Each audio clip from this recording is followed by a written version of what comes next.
Salut, c'est Florian, bienvenue dans cette nouvelle vidéo. Dans cette vidéo, je vais te présenter une des actions de croissance pour compte titre sur laquelle j'investis depuis quelques temps. C'est l'action Meta, Meta Platforms, anciennement Facebook, sur laquelle j'ai investi pour diverses raisons qui sont que les résultats financiers sont juste excellents. Même j'ai de meilleures entreprises en portefeuille, je n'ai pas peur de le dire, ça n'est pas la meilleure, mais elle fait partie des 8 sur lesquelles j'investis. Donc d'après moi, les 8 meilleures sur des centaines et des centaines d'actions que j'aurais pu sélectionné et que j'ai analysé. J'ai analysé plus de 600 entreprises et j'ai retenu 8 actions de croissance pour compte titre, 25 actions à dividendes pour PEA et 50 actions à dividendes pour compte titre. C'est donc que Meta fait partie des meilleures actions sur lesquelles il est possible d'investir d'après moi et d'après mes critères bien sûr.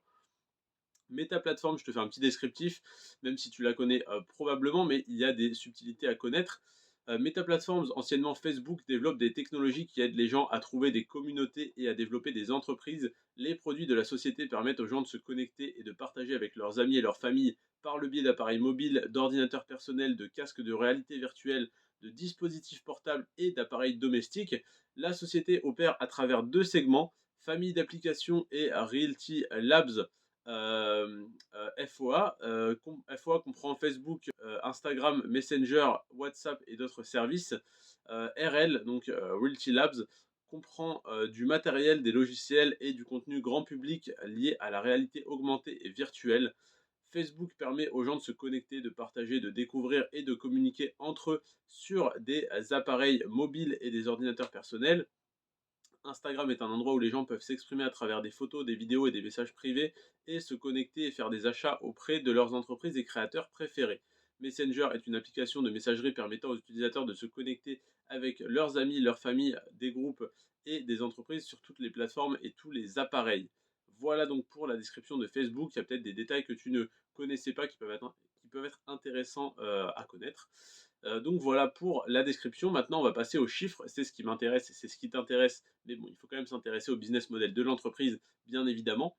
Donc Meta, au niveau de la market cap, on est à 303 milliards d'euros, si je ne dis pas de bêtises. On est à 48% de croissance du chiffre d'affaires sur les 4 dernières années, ce qui est excellent comme chiffre. Par contre, il y a un chiffre qui m'embête un petit peu, même s'il est excellent, c'est l'augmentation du résultat net par an sur les 4 dernières années. Donc le même indicateur que pour les chiffres d'affaires, mais pour le résultat net, on est à 37% d'augmentation du résultat net par an en moyenne entre 2017 et 2021. 37%, c'est excellent, qu'on soit bien d'accord. Mais on est à 48% d'augmentation du chiffre d'affaires et 37% d'augmentation du résultat net. Je suis convaincu que c'est lié au fait qu'ils sont en train de dépenser énormément pour développer la réalité virtuelle, les casques de réalité augmentée, le métaverse, etc. Donc oui, le chiffre d'affaires augmente énormément et le résultat augmente un petit peu moins, mais on est tout simplement quand même un très bon résultat, donc ça ne me dérange pas plus que ça.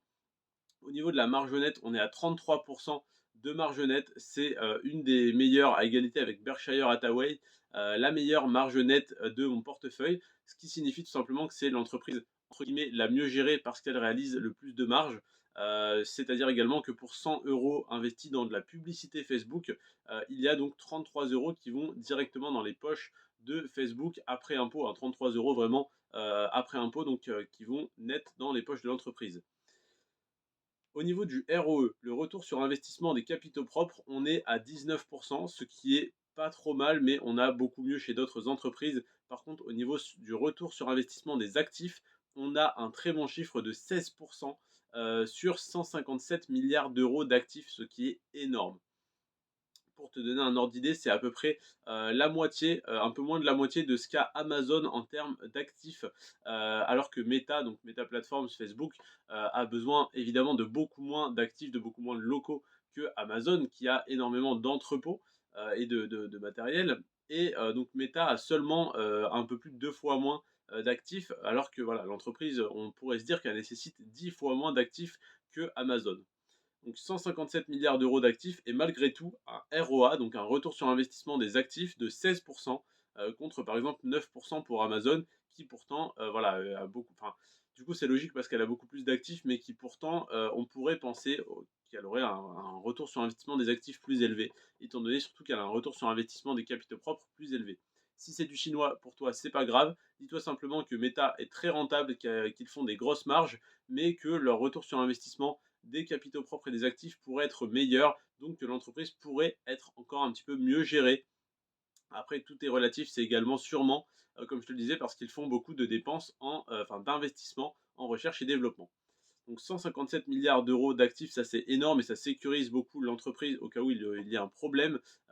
S'ils vendaient tout déjà, ils en auraient pour 157 milliards d'euros d'actifs. Au niveau de la croissance du cours de l'action sur les 10 dernières années, on a connu une croissance de 364% sur les 10 dernières années, ce qui est une très belle performance de l'entreprise, 364% de croissance. Cependant, dans mon portefeuille, j'ai beaucoup mieux. Donc oui, c'est intéressant d'investir sur Meta parce que le business model est bon, qu'il y a du potentiel, etc., surtout avec le métaverse. Mais d'un autre côté, c'est pas l'investissement le plus rentable, en tout cas ça ne l'a pas été sur les 10 dernières années. C'est voilà, c'est pas le moins rentable, c'est pas le plus rentable. Il y a mieux, il y a moins bien, comme toujours.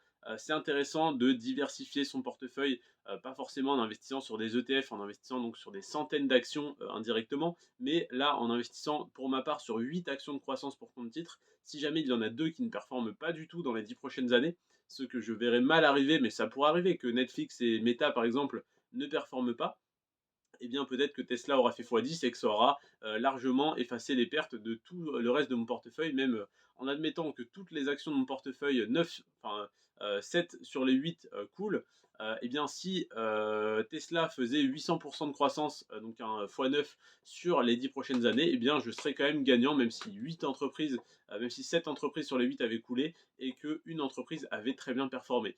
Évidemment, aucune ne va couler, c'est évident qu'aucune ne peut disparaître. Par contre, certaines peuvent faire moins 80% d'ici à dans 10 ans et d'autres peuvent faire fois 1000%. Donc on verra bien. Mais en tout cas, je trouve ça intéressant tout de même d'être diversifié. Si je devais faire un all-in, je ne le ferais évidemment pas sur Meta ou sur Netflix, mais c'est des entreprises qui m'intéressent pour me diversifier. Donc si je devais réduire à 5 entreprises, je retirerais peut-être Meta, Netflix et une autre entreprise, à voir laquelle. Mais en tout cas, ça serait peut-être les deux premières que je retirerais de mon portefeuille. Ça ne veut pas dire que c'est pas des bonnes entreprises, c'est les 8 meilleures, les 8 dont je te parle dans ces 8 vidéos, c'est les 8 meilleures d'après moi sur des centaines et des centaines, mais parmi ces 8 meilleures, si je devais faire un classement, eh bien ça serait Tesla en premier, Amazon en deuxième, Alphabet en troisième, etc., etc. Voilà donc pour mon analyse de Meta. On a donc 364% de croissance et un PER de 12. Donc le marché est bien d'accord avec moi. C'est une des entreprises, enfin c'est l'entreprise de mon portefeuille d'actions de croissance la plus sous-évaluée, hein, avec un PER de 12. Si on compare avec Amazon, on a un PER de 30. Alphabet, on a un PER de 20. Donc Alphabet, c'est Google. Netflix, on a un PER de 30 également. Berkshire Hathaway, un PER de 22. Adobe, un PER de 24 et Meta un PER de 12, donc deux fois moins élevé que Adobe, et deux fois moins de croissance également sur les 10 dernières années. Donc ça peut être une mauvaise nouvelle parce que les investisseurs ne croient plus vraiment en Meta. Ça c'est plus une valeur qui fait rêver comme elle faisait rêver il y a 10 ans, comme ferait rêver TikTok si on pouvait investir dessus pour certains. Et donc Meta, PER de 12, ça peut représenter soit une crainte si jamais tu crois que l'entreprise ne va pas aller très loin, soit une opportunité si tu penses que le business model est encore très bon. Et je pense qu'il l'est parce que la publicité sur les réseaux sociaux, c'est énorme, les profits que ça génère. Surtout pour l'entreprise qui est le panneau publicitaire, donc en l'occurrence Facebook, Instagram ou autre. Et donc le nombre de business qu'il y a sur Facebook, qu'il y a sur Instagram, c'est énorme, ça génère énormément d'argent et ça ne devrait pas s'arrêter du jour au lendemain, je pense. Donc voilà pour Meta. Très bonne opportunité si tu y crois, ou c'est la fin, c'est le déclin si tu n'y crois pas. Voilà, il y a deux visions. Personnellement, j'y crois pas autant que je crois en des entreprises comme Tesla, Amazon ou Google, pardon, ou donc Alphabet, mais j'y crois quand même suffisamment pour y investir une petite partie de mon capital. Je te remercie en tout cas d'avoir regardé cette vidéo jusqu'à la fin. C'était Florian. Sur ce, prends soin de toi et de tes finances. Ciao.